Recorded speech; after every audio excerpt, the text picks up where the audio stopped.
Video में आगे बढ़ने से पहले एक रिक्वेस्ट है। हमारा ये और भी दो चैनल है, इन दोनों चैनल का लिंक आपको वीडियो के डिस्क्रिप्शन में मिल जाएगा, तो प्लीज़ ये दोनों चैनल को भी आप सब्सक्राइब ज़रूर कर लेना। इन दोनों चैनल्स पर भी मैं डेली आप लोगों के लिए वीडियो पोस्ट करता रहता हूँ। तो चलिए आगे बढ़ते हैं इस वीडियो के टॉपिक के ऊपर। इसके पहले भी कुछ वीडियो मैं पब्लिश कर चुका हूँ, वो वीडियोस अगर अब तक आपने नहीं देखे तो आप चाहिए तो हमारे चैनल के वीडियो सेक्शन में जाकर उन वीडियोस को देख सकते हो। तो देखिए यहाँ पर हम बात करने वाले हैं मदरसन ग्रुप का, Motherson Sumi wiring India limited, इस कंपनी के बारे में। और एक काफी अच्छा खासा डिटेल इस कंपनी का जो हमको देखने को मिल रहा है उसी को यहाँ पर हम देखने की कोशिश करेंगे। सबसे पहले स्टॉक का जो 5 जून का मार्केट का क्लोजिंग प्राइस है वो 38-39 रुपीज के करीब आपको नजर आएगा। 1% के आसपास का फ्लैट पॉजिटिव मोमेंटम इस स्टॉक का हमको देखने को मिल रहा है। इंटरडे का चार्ट भी ठीक ठाक पैटर्न का, पॉजिटिव पैटर्न का हमको नजर आ रहा है। अब देखिए जितना लंबी दूरी का चार्ट यहाँ पर अवेलेबल है उतना चार्ट मैं आपके सामने दिखाऊं तो चार्ट भी इसका ठीक ठाक है। यहाँ पर हमको नजर आ रहा है मल्टीपल टाइम स्टॉक 50 रुपीज के ऊपर जाने का कोशिश तो किया, लेकिन उसके ऊपर जा नहीं पा रहा है। तो कहीं ना कहीं 50 का लेवल अभी के टाइम इस कंपनी का स्टॉक का एक रेजिस्टेंस लेवल की तरह यहाँ पर नजर आ रहा है।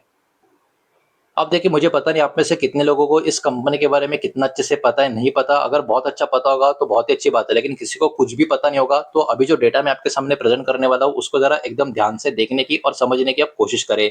सबसे पहले मदरसन सुमी वायरिंग इंडिया, इस कंपनी की बात करें तो ये company actually electrical wiring system बनाने का काम करती है, जिसका यूज व्हीकल के अंदर इस्तेमाल होता हुआ आपको नजर आएगा। एक्चुअली आपको ये सोचना होगा ये कंपनी इलेक्ट्रिकल नेटवर्क यहाँ पर बनाती हुई नजर आएगी, जो एक्चुअली कार के सारे पार्ट को कनेक्ट करने का काम करता है। अब इतना लाइन अगर आपको समझ में आ गया, इतना डेटा अगर आपको समझ में आ गया, तो ये कंपनी एक्चुअली कितना बड़ा रोल प्ले कर रही है हमारे देश का ऑटोमोबाइल इंडस्ट्री में, ऑटो इंडस्ट्री में, इसका आप जरा अंदाजा लगाने की कोशिश करें। ये कंपनी सप्लाई करती है ये wiring system major automobile manufacturing कंपनियां सच एज मारुति सुजुकी का नाम आपको देखने को मिलेगा, टाटा मोटर्स का भी नाम यहाँ पर आपको क्लियर कट देखने को मिल रहा है। तो कहीं ना कहीं व्हीकल अभी के टाइम बात करें, इलेक्ट्रॉनिक और इलेक्ट्रिक व्हीकल बहुत ही ज्यादा पॉपुलैरिटी यहाँ पर ग्रो करते हुए आपको नजर आ रहे हैं। और इसके कारण डिमांड जो है वायरिंग सिस्टम की क्या हो रही है और भी अच्छी खासी बढ़ती हुई यहाँ पर देखने को मिल रही है। और एक्सपेक्ट किया जा रहा है ये डिमांड और भी इंक्रीज होती हुई नजर आएगी। तो कंपनी इसके लिए अपना जो मैन्युफैक्चरिंग कैपेसिटी है इसको भी एक्सपांड करती हुई नजर आ रही है, बिकॉज यहाँ पर जो फ्यूचर में ऑटोमोबाइल या ऑटोमोटिव डिमांड लगातार जो बढ़ रहा है उसको भी इस कंपनी को कहीं ना कहीं मीट करना है। तो ओवरऑल कंपनी का कामकाज जिस तरीके से वो अभी भी बहुत अच्छे डिमांड में है, और इवन फ्यूचर में इस पर्टिकुलर कामकाज का डिमांड यहाँ से और भी बढ़ता हुआ हमको नजर आने वाला है।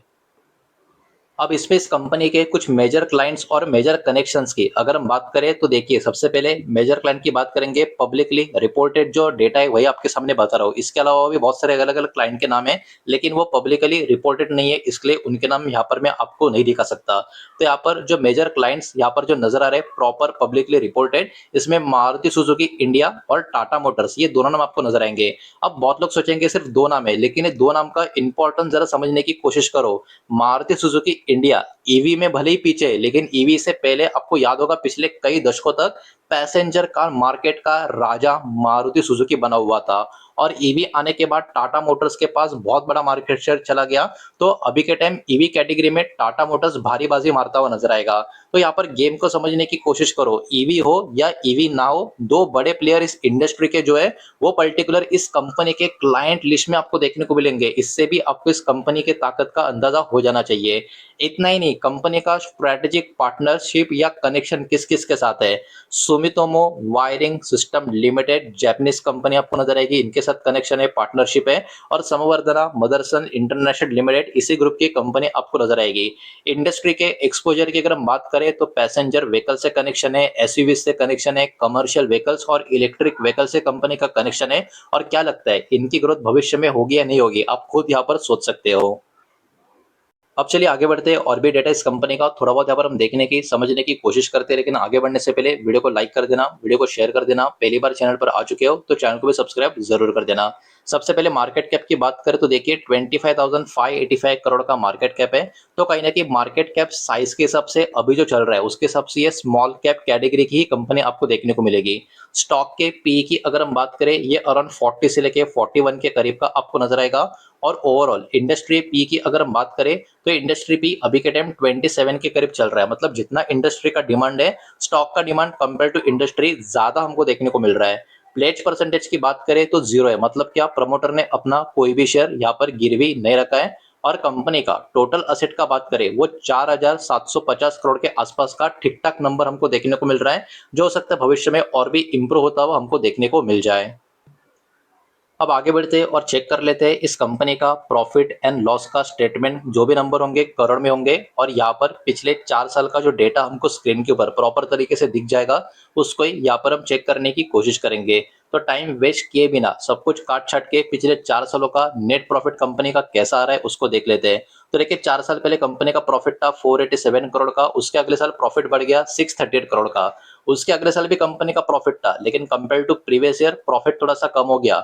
लेकिन अभी जो लेटेस्ट फाइनेंशियल ईयर का डेटा है उसमें प्रॉफिट कंपनी का फिर से ऊपर की तरफ है, लेकिन 3 साल पहले जो प्रॉफिट था उससे अभी भी कम हमको देखने को मिल रहा है। मतलब देखिए ये कंपनी एक्चुअली एक प्रॉफिट मेकिंग कंपनी इसको हम बोल सकते हैं। प्रॉफिट ग्रोइंग कंपनी 4 साल पहले के जो 2 साल थे ना वहां पर हम बोल सकते थे, बिकॉज आप देख सकते हो यहाँ पर कंपनी का प्रॉफिट लगातार ग्रो हुआ, लेकिन यहाँ पर कम हो गया, यहाँ पर ग्रो हो गया, लेकिन ये वाला प्रॉफिट इस प्रॉफिट से अभी भी कम है। तो इसको हम प्रॉफिट ग्रोइंग कंपनी के बजाय प्रॉफिट मेकिंग कंपनी बोल सकते हैं। लेकिन एक बात तो है, नंबर बिल्कुल बुरे नहीं है। ऐसा नहीं कि एक तरफ बड़ा प्रॉफिट है फिर दूसरी तरफ बड़ा लॉस है, ऐसा नहीं है। प्रॉफिट है कभी ऊपर कभी नीचे, ये बात यहाँ पर हमको देखने को मिल रही है, जिसमें बहुत ज्यादा इशू हमको देखने को नहीं मिल रहा। अब कंपनी का शेयर होल्डिंग पैटर्न का चीज थोड़ा समझने की कोशिश करते हैं। मार्च 2026 का जो लेटेस्ट पैटर्न है वही मैं आपके सामने प्रेजेंट कर रहा हूँ। प्रमोटर का होल्डिंग 61.72% का है। पिछले बहुत क्वार्टर से प्रमोटर का होल्डिंग में कोई भी चेंजेस हमको देखने को नहीं मिल रहा है। और हमने अभी कुछ समय पहले देखा भी था, 2 मिनट पहले, कि प्रमोटर का प्लेज होल्डिंग भी नहीं है। मतलब प्रमोटर ने अपना कोई भी शेयर गिरवी नहीं रखा है। उसके बाद एफएस की बात करें तो एफएस के पास 9.74% का स्टेक है। डीआईएस के पास भी 17.41% का स्टेक आपको देखने को मिलेगा। इसी के साथ साथ गवर्नमेंट की बात करें ना के बराबर का स्टेक है 0.02% का। और पब्लिक होल्डिंग की बात करें अराउंड 11% के करीब का पब्लिक होल्डिंग आपको नजर आएगा। मतलब देखिए अगर मैं राउंड नंबर के हिसाब से बात करूं तो 88 से लेके 89% का जो बहुत बड़ा स्टेक है वो 3 बड़े प्लेयर्स प्रमोटर, एफएस और डीएस, इस कंपनी के जो है इसके पास आपको देखने को मिलेगा।